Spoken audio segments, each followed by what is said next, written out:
도청이 이전에 간 예천군 인근 땅을 투기 목적으로 사들였다 적발된 공무원들이 제대로 된 징계를 받기는커녕 승진까지 한 것으로 드러났습니다. 관광비자를 받고 한국에 들어온 외국 여성 상당수가 불법으로 유흥업소나 마사지업소에 취업해 일하고 있어 문제가 되고 있습니다. 채용비리 의혹을 받고 있는 대구은행에서 채용 청탁 명단의 존재가 확인됐습니다. 검찰이 수사를 확대하고 있습니다.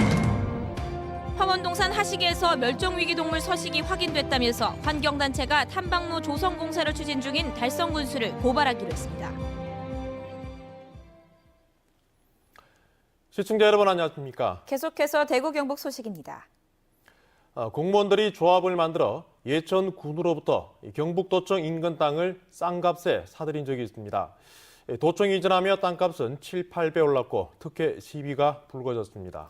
이런 일들을 계획하고 실행한 공무원들은 어떤 처벌을 받았을까요? 이들 가운데 30%는 승진을 했습니다. 한태현 기자가 보도합니다. 2015년 초 경상북도와 예천군 공무원 34명은 마을 정비조합을 설립합니다. 이들은 집을 짓겠다며 새로 도청에 옮겨갈 곳 주변 예천군 땅 37,000제곱미터를 샀습니다. 예천군이 요구한 땅값은 주변의 4분의 1 수준. 공무원이라 가능했다는 특혜 의혹이 일었습니다. 경상북도는 자체 감사를 벌여 품위 유지 의무 위반을 이유로 경상북도와 예천군 관련 공무원 4명에게 정직이나 강등과 같은 무거운 징계를 내리라고 해당 부서에 전달했습니다. 14명에게는 경고, 견책, 감봉에 해당되는 가벼운 징계를 요구했습니다. 나머지 24명은 징계조차 없었습니다. 당시 이것도 솜방망이라는 논란이 있었는데 해당 부서의 최종 조치는 더 관대했습니다. 중징계 요구를 받은 공무원 4명에게는 징계 가운데 두 번째로 낮은 견책을, 경징계를 받은 14명 가운데 13명에게는 가장 낮은 징계인 경고를, 나머지 1명에게는 징계 취소 처분이 내려졌습니다. 인사위원회 의결사항으로 저희가 징계 의결을 한 내용입니다. 그리고 소청에서 징계가 감경된 내용은 저희가 말씀드린 내용은 아닌 것 같고요. 경고 처분을 받은 이들 가운데 4명은 지난해 말과 올해 초 승진을 했습니다. 감사를 통해 사실상 면죄부를 준 셈입니다. 공무원 신분으로 내부 정보를 이용해 도민들로부터 땅 투기를 했다는 비난을 받아왔습니다. 하지만 행정기관은 이들 공무원들에게 솜방망이 감사를 통해 팔은 안으로 굽는다는 식의 면죄부를 주고 말았습니다. MBC 뉴스 한태현입니다. 검찰이 대구은행 채용 비리 리스트를 확보했습니다. 청탁 내용과 함께 누가 청탁했는지도 적혀 있는데 이 파장이 작지 않을 것으로 보입니다. 윤영균 기자가 보도합니다. 대구은행 채용 비리를 수사하는 과정에서 청탁 리스트가 나왔습니다. 리스트에는 전체 평가 점수와 함께 특이사항이라고 적힌 빈칸에 청탁자의 이름과 청탁 내용이 담겨 있었다고 검찰은 밝혔습니다. 누군가 부탁을 하고 은행의 누구가 부정 채용을 지시했는지 구체적 증거가 나온 겁니다. 채용 청탁 리스트는 대구은행 인사부가 만든 것으로 2015년에서 2017년 사이 내용을 담고 있습니다. 7급 창구직 채용뿐만 아니라 대졸자 공채에서도 청탁이 있었던 것으로 드러났습니다. 검찰은 채용 비리가 폭넓게 꽤 오랫동안 이루어진 것으로 보고 있습니다. 은행장이나 내부 임원들뿐만 아니라 대구 경북의 유력 인사들도 청탁 리스트에 이름이 올라 있습니다. 내놓은 기관장도 다 연결돼 있을 건데 참 골치 아프네. 자녀는 아니더라도 기관장이 누구 아는 사람 부탁하고 하면 그런 게 있다니까. 검찰은 당장 청탁자를 공개하기는 어렵지만 부당한 압력을 행사했거나 압력을 행사할 위치에 있는 사람이라면 처벌이 가능하다고 밝혀 청탁자에 대한 수사를 예고했습니다. 대구은행은 수사가 시작되자 증거를 없애기도 했습니다. 인성검사와 면접 점수 같은 단계별 세부 점수를 없앴다는 것입니다. 검찰은 채용 비리 수사를 확대하는 한편 구속영장이 기각된 전 인사부장과 인사실무자에 대해서도 영장을 다시 청구하기로 했습니다. MBC 뉴스 윤영균입니다. 대구경실련 등 50여 개 시민단체로 구성된 대구은행 시민대책위원회는 성명을 내고 박인규 행장이 DGB 금융지주 회장 자리에서 즉각 퇴진해야 한다고 주장했습니다. 이들은 박인규 회장 체제에서 혜택을 보면서 불법 비자금과 채용 비리를 저지른 가담자도 처벌하고 지금까지의 사태를 방관한 이사회는 해체돼야 한다고 비판했습니다.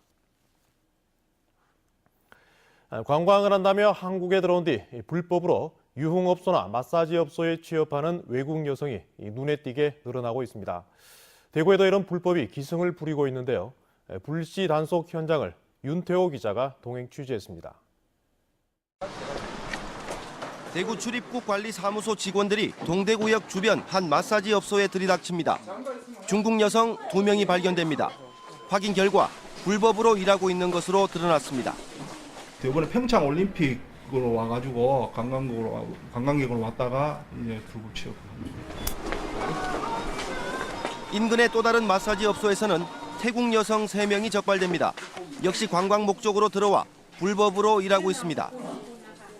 รู้ว่าผิดกฎหมายค่ะแต่ก็ยังอยากมาเสี่ยงดวงดูค่ะก็เห็นเขารายได้ดีค่ะก็เลยมาตามเพื่อนค่ะ 이곳 동대구역 인근 유흥가에만 30여 곳의 태국 마사지 업소가 영업을 하고 있습니다. 대부분 태국 여성을 불법으로 고용하고 있습니다. 친구의 친구 데려가. 어차피 이 마사지라는 게 불법인데 하면 안 된다는 걸 알면서 이게 마사지 업소뿐만이 아닙니다.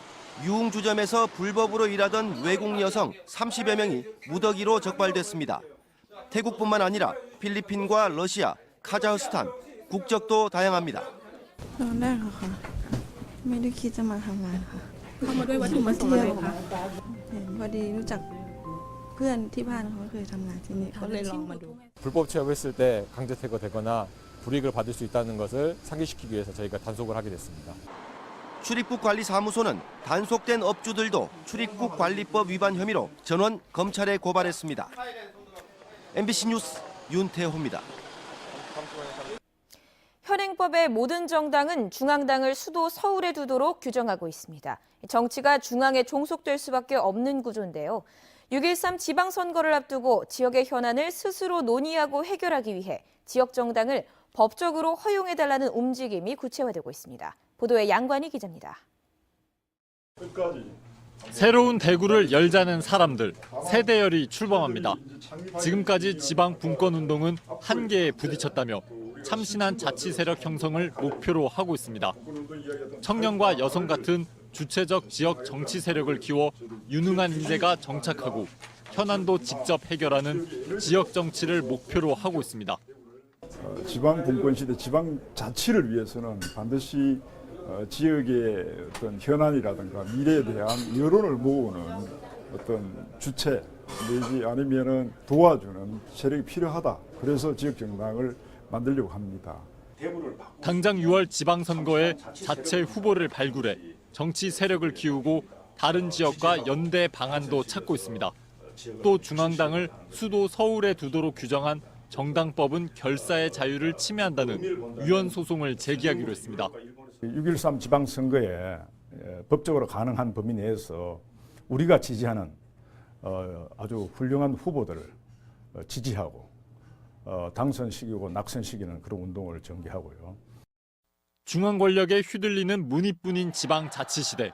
지역 정당 허용 여부가 지방선거를 앞두고 또 하나의 주목할 점으로 떠오르고 있습니다. MBC 뉴스 양관입니다. 더불어민주당이 6.13 지방선거 광역단체장 후보 공모를 마감한 결과 대구시장에는 이상식, 이승천, 임대윤 3명, 경북도지사에는 안성미, 오준기 2명이 공천을 신청했습니다. 자유한국당 경북도당은 인재 영입 육성위원장으로 김정재 국회의원을 임명하고 경북도의원 비례대표 1번으로 공천할 여성 후보 1명을 선정합니다. 자유한국당은 대구 8개 기초단체장 가운데 남구와 수성구, 달서구만 경선을 하고 나머지 5곳에는 단수 후보자를 추천하기로 했습니다. 정수 범인에 신청을 한 기초의원 지역구 14곳과 광역의원 1곳은 내일까지 추가 공모를 받기로 했습니다. 한국당은 공천 신청자 242명 가운데 10명이 범죄 경력 등으로 부적격자여서 공천에서 배제했다고 밝혔습니다. 탐방로 공사가 진행되고 있는 화원동산 하시계에서 천연기념물이자 멸종위기 야생생물 1급종인 수리부엉이와 멸종위기 야생생물 2급종인 살기 발견됐습니다. 대구환경운동연합은 화원동산 하식의 생태조사에서 수리부엉이와 살기 서식하고 있는 것을 확인하고 하식의 공사를 멈출 것과 대구지방환경청 차원의 대책 마련을 요구했습니다. 환경운동연합은 문화재보호법과 야생동식물보호법 위반 혐의로 대구달성군과 김문호 군수를 고발할 예정입니다. 여행 계약을 어겨 수백 명에게 피해를 준 여행사가 폐업 신고를 했습니다. 대구 중구청은 대구문화방송 보도 이후 해당 여행사 대표가 돈을 갚을 여력이 없다고 보고 폐업 신청을 유도해 지난 14일 여행사 문을 닫았다고 밝혔습니다. 대구관광협회는 해당 업체가 가입한 영업보험금 4천만 원 안에서 보상해 줄 계획이지만 피해자들은 손해본 돈이 1억 원을 넘는다며 소송을 하기로 했습니다. 대구지검 여성아동범죄조사부는 동료 여성의원을 강제추행한 혐의로 수성구의회 A의원을 기소했습니다. A의원은 지난해 9월 19일 제주도 연수 중에 저녁 식사를 마치고 호텔로 돌아오는 버스 안에서 동료 여성의원 B씨의 신체 일부를 만진 혐의를 받고 있는데 A의원은 범행을 부인했다고 검찰은 밝혔습니다. 봉화경찰서 소속 59살 A모 경감이 강제추행 혐의로 직위에서 해제됐습니다. 만취 상태로 지난 17일 밤 9시 20분쯤 대구발 안동행 고속버스를 탄 A 경감은 옆자리에 탄 20대 여성의 신체 일부를 만진 혐의로 조사를 받고 있습니다. 당시 신고를 받은 경찰은 안동터미널에 내린 A 경감을 바로 임의동행에 조사했지만 A 경감은 기억이 나지 않는다며 혐의를 부인한 것으로 알려졌습니다. 대구 수성경찰서는 공개된 장소에서 성폭력 피해자의 진술 조사를 한 A 경위를 징계위원회에 넘겼습니다. 수성경찰서는 또 이 문제와 관련해 인권운동연대의 면담 요청을 여러 번 무시한 청문 담당관 비경정을 경고 조치했습니다. 안중근 의사 순국 108주기를 기념하는 추모미사가 조환길 대주교회 집전으로 성모당에서 열렸습니다. 대구 가톨릭대학교 안중근 연구소와 대구지방변호사회가 연 이번 추모미사에는 안중근 의사 후손과 주한 중국 부총영사 등이 참석했습니다. 이번 미사는 대구에서 시작된 국제보상운동 관서 지부장이기도 한 안중근 의사의 뜻을 받들고자 마련됐습니다. 대구시가 미세먼지 피해를 줄이기 위해 미세먼지 측정차와 청소차를 운영합니다. 대구시는 도로 미세먼지 측정 차량을 구입해 실시간 미세먼지 농도를 측정하고 필요하다고 판단되는 곳에서 진공청소차를 보내 운행하기로 했습니다. 지금까지 대구 경북 소식 전해드렸습니다. 시청해주신 여러분 고맙습니다.